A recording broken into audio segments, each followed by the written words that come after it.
অনেকেরই ধারণা এঁচোড় রান্না করতে বুঝি চিংড়ি মাছ না হলে খাসির চর্বি, না হলে বোধহয় এঁচোড়ের টেস্ট আসে না, খেতে ভালো লাগবে না। আজকে আমি তোমাদের সামনে দেখাবো কিভাবে একদম কম দামের মাছ দিয়েও এঁচোড় রান্না করে দারুণ সুন্দর টেস্ট করা যায়। চলো তাহলে ভিডিওটা শুরু করা যাক।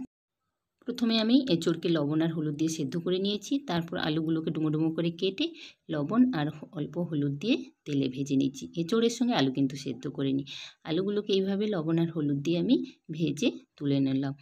এবার আমি ওই তেলের মধ্যে তেলাপিয়া মাছ লবণ আর হলুদ মাখিয়ে ভেজে নিয়েছি। দেখো, এবার আমি ওই তেলের মধ্যে আর একটু তেল দিয়েছি, দিয়ে দিলাম পেঁয়াজ বাটা। এক বাটি এখানে পেঁয়াজ বাটা দিয়েছি। পেঁয়াজটা যতক্ষণে কষানো হচ্ছে আমি একটা মশলা রেডি করে নিলাম। এখানে হলুদ আর লঙ্কার গুঁড়ো জল দিয়ে ভালো করে গুলিয়ে নিয়েছি। পেঁয়াজটা এখানে দেখো তেল ছেড়ে বেরিয়ে গেছে। সেই সময় আমি দিয়ে দিলাম একটা বড় সাইজের টমেটো কুচি করে। তারপর আমি এখানে হাফ চামচ মতো লবণ দিয়ে দিয়েছি, যাতে টমেটোটা ভালোভাবে গলে যায় বা সেদ্ধ হয়ে যায়। এবার আমি এর মধ্যে দিয়ে দিচ্ছি আদা রসুনের পেস্ট। একসঙ্গে আদা রসুনটা পেস্ট করে নিয়েছিলাম। এবার আদা রসুনের পেস্ট দিয়ে ভালো করে কষিয়ে তার মধ্যে দিয়ে দিচ্ছি ওই যে জলে গোলানো লঙ্কার গুঁড়ো আর হলুদের গুঁড়ো। এটাকে দিয়ে কিন্তু ভালো করে মশলাটাকে কষিয়ে নিতে হবে যতক্ষণ না তেল ছেড়ে বের হয়। তেল ছেড়ে বেরোনোর পর গুঁড়ো মশলা দিয়ে দিচ্ছি। এখানে ধনে গুঁড়ো 1 চামচ, জিরে গুঁড়ো 1 চামচ আর চিনি দিলাম 1 চামচ। চিনিটা দিলে খেতে বেশ ভালো লাগে।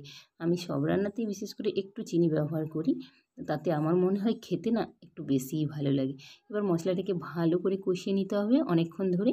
তারপর সেদ্ধ করে রাখা এঁচোড় আমি দিয়ে দিচ্ছি। এঁচোড়টাকে মশলার মধ্যে দিয়ে না বেশ খানিকক্ষণ ধরে কিন্তু কষিয়ে নিতে হবে।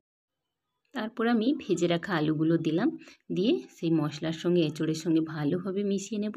আর হ্যাঁ, মিডিয়াম টু লো আঁচে এঁচোড়টাকে কিন্তু এইভাবে কষাবেন। ঢাকা দিয়ে দিবেন, দিয়ে আবার একটু কিছু সময় পরে এইভাবে নাড়াচাড়া করবেন। এইভাবে কিন্তু না একদম ড্রাই হয়ে যাবে এঁচোড় আর আলু। তখনই বোঝা যাবে যে মশলাটা আমার ভালোভাবে এঁচোড়ের সঙ্গে মিশে গেছে। এবার জল দিয়ে দিব, প্রয়োজন মতো যতটা জল লাগবে ততটাই। ফুটে উঠলে ভেজে রাখা মাছগুলো দিয়ে দেব, দিয়ে আবারও 2-3 মিনিট ফুটিয়ে নেব। তারপর এর মধ্যে দিয়ে দেব গরম মশলা। আমি এখানে যে গরম মশলাটা ব্যবহার করেছি সেটা হচ্ছে মিট মশলা।